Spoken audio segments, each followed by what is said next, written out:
Welcome to BP Leadership Podcast, where real leaders are made. I'm your host, Bill Purvis, and today's episode is the second in our conversation with my dear friend and business mastermind, Neil Stillwell. He's going to talk to you today about some of the things like the birth of a company called The Game, how that company started from nothing and exploded, into the importance of being grateful at every stage of your life. And he's literally known what it's like to build a lot of companies into multi-million-dollar enterprises. I can't wait to hear this. I encourage you to tag some of your friends about this, and let's get ready to talk about some of the things that we're going to learn from today. So, Neil, welcome today. I love it. I know, and then you went from there. Even now, did you sell all the stores?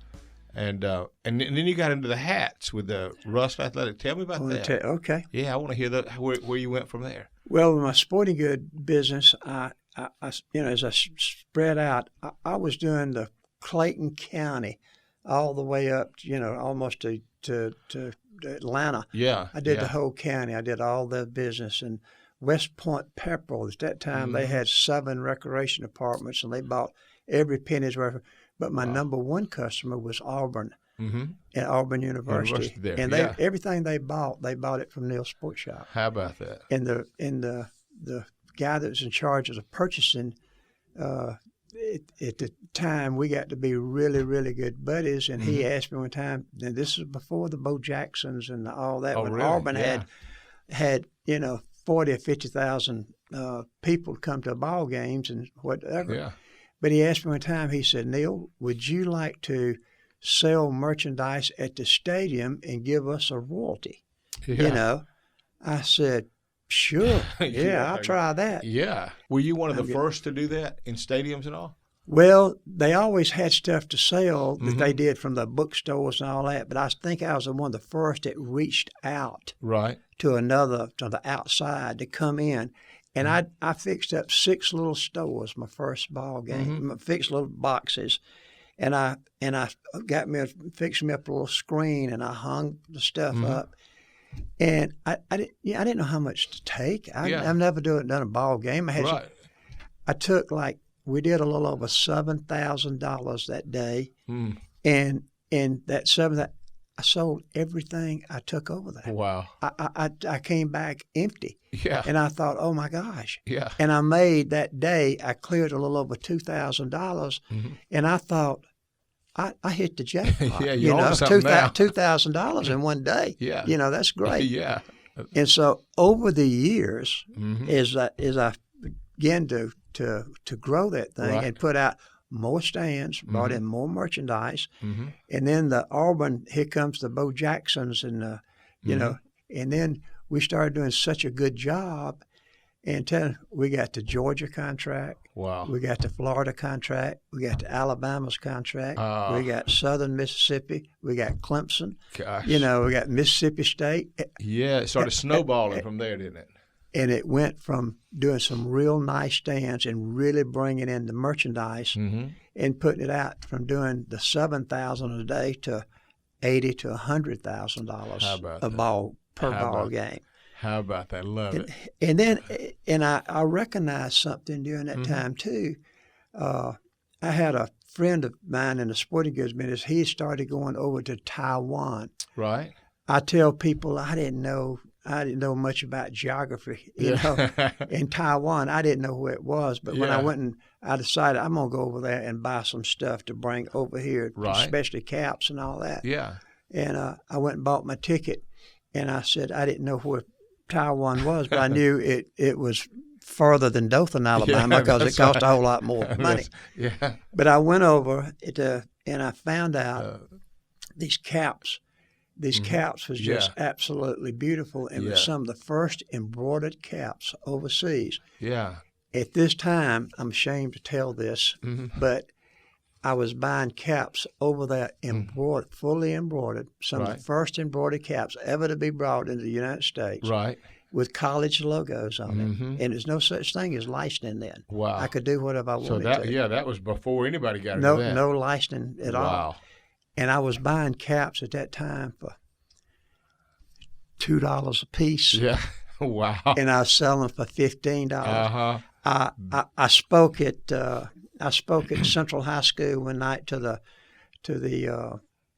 oh my gosh, all the businesses and all that one night at the thing, and I was telling the school teachers that I went to school. I said, Miss Johnson and Miss Coulter was they would really be proud of me today that I was buying them caps for $2 and selling them for $15 and making 13%. Yeah, what a margin. And I figured that out by myself. That's right. I figured that out. Yeah. They'd be proud of me. They should be. What a margin. That's a great profit. That's right. But anyway, I brought them caps in, and they were so successful. But I had to buy 500 dozen per style, per color.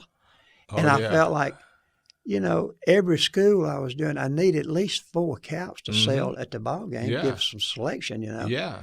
And so you get adding up all them schools I was just telling you, plus there's 2,000 dozen per school. Wow. I thought on the way back home, I was doing business with it. I started off with Phoenix Gerard Bank, and as my business grew, Mr. Robin Mullins passed and gone now, but he, bless his heart, he went with me as long as he could. I outgrew the bank. Wow. Their loan and we went to CB&T. And I was on the plane coming back, and I almost just got nervous. Yeah.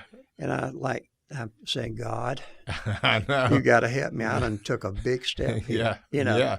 And, but I got to go explain to them why I'm bringing in all of this money at one time on caps. Yeah. So I got out and I went to some of the bookstores around like Auburn and different places and some different stores to try to sell them some stuff. I was giving them a real deal. I was selling them for $5, but I was making $3 a piece. Right. So pretty good. Yeah. And but I started selling there, and I got to selling more caps. Yeah. And I tell people I'm so proud of myself. I figured this out all by myself. Yeah. That it's colleges all over the country, and you could put and sell caps in them places too. That's right. If you could do it here, you could take that and run it everywhere. Right. Yeah. And I mentioned my brother Phil. Yeah. Phil was my younger brother. He was Charlie's age, and Phil was working with. He was a Nike shoe salesman, and he worked for an agency in the Southeast. At that time, it wasn't what you call in-house salesman. It was paid reps. Okay. And Phil had the Nike line, and Phil, this was way back yonder, and Phil was making 100+ back then. Wow. That's good which was just insane money because Nike was just going out the roof, Yeah. And all these independent agencies, he knew all of them, and he even worked with Phil Knight, helping develop some shoes and such that kind of stuff. Wow. But he went to, he went to to some of the sales reps all over the country, and I talked Phil into leaving Nike. Yeah. And I was telling him about how I was selling these caps and how much I was selling them for and what kind of money I was making and all that kind of stuff. Phil, you need to come in with me. Yeah. And we'll sell caps. And I said, this Nike thing, it ain't gonna make it, Phil. I'm gonna tell you right now. That shows you how smart I am. Yeah, you thought with a name like that, Nike. Yeah, they're not gonna be around. I said people's gonna always wear caps, but this just gonna. It's not gonna last. Phase. It's just gonna phase out, Phil. Come on, go with me. Yeah. And I tell folks, they look in the dictionary and look up Phil's name and look up stupid. Look up the word stupid. It's got a picture of my brother Phil there for leaving Nike. Well, but he did okay. That shows your persuasion. But on top of that, you're right. He did a lot better having come with you. Yeah, he did. Yeah, because those caps, that business took off. Yeah. And from what I hear, you were doing it everywhere. And then, now, is that the one that was one that you sold it and then came back and rebought it and did it again? Well, let me tell you this. After I started selling caps, I decided to go start a company, and we named it The Game. We didn't have we just came up with the word The Game. Yeah. And made a logo for it because these coaches wearing the caps, I thought I wanted to put my logo on the side of the cap so when the TV... the camera will pick it up. That he's wearing... And And what is that right there? That's the brand, that's the right. game. You were branding that. I had a customer in Atlanta. It was a shoe place. They actually they got the caps in. They sent them back, and he said, "How stupid can you be? You put the logo on the outside of the cap." Yeah. And because we did that as a purpose to let them pick it up. Because that's the official cap. Oh yeah. Of all the coaches is wearing. Every time they're on camera, or every time you see a still shot with it there, you're getting marketing advertising out of it. Yeah. Pat Dye was the first. First one at Auburn is where I went to him, and Pat helped me a lot. He's a good guy, good character. He is. He is a character too. He is. We've been friends now for a long time, and he called some other coaches, and I got to tell you this story about Bobby Bowden. And I saw Bobby. He was over at one of the Baptist churches in town. Last year, and I went over to see him. But Pat called Bobby Bowden down in Tallahassee. You know, it's about a 3-hour drive down there. So I drove down there to see Coach Bowden. He called me in his office. I had an appointment with him, and he said, "Mr. Stillwell, I understand that you got some caps that you'd like for me to wear and look at." I said, "Yes, sir." And he said, "Have you got any of them?" I said, "Yes, sir, I brought some." I got them out. And he said, "Oh, gosh, these are beautiful caps. Yeah. These are great. I love these." He said, "Now, Coach Dye told me that you might even be wanting to pay me a little bit for that, Yeah. What's your deal, Yeah. So we ended up making a deal with him and said, "Coach, I had thought about it." And I said, I'll pay you, so much to wear my cap. I'd pay you in a certain percentage and all that kind of stuff. In that year, that first year out, I'd pay him for every time he wore the cap. I'd pay him like $1,000. Right. If he wore it on TV, I paid him $5,000. If he wore it in a bowl game, I paid him $10,000. How about that? The first year he had it, he made $44,000. Wow. He had 6 kids at that time, and that was big time important to him. We became best of friends, because he thought that old Southern boy, he done lost it because he's paying me a lot of money and giving me these caps free to wear. I don't understand that, but I like it. No, but you did good. See, that's that business side. At that much, I'm not. I'd have wore that cap taking a shower. I'd have worn it where it went. And so I'm full of stories, Bill. I know. That's what I love about you. I want that. Well, I had another guy at later on. I got into the NASCAR business, and we'll get to that. Tell you about that, but. I was down in Daytona one time, and like a Daytona 500, and we was in the main office, and one of the secretaries came in and said, "Mr. Stillwell, Mr. So-and-so wants to see you. If you don't mind, before you leave, would you step in and see him?" And I said, "Sure," and I didn't recognize the name, but I went in to see him, and how can I help you? And he said, you the man with the game?" And I said, "Yes, sir." And he said, "Man, I want to shake your hand." And I said, he said, "Let me tell you." He said, "I was known as the keeper of the game. I went to Florida State."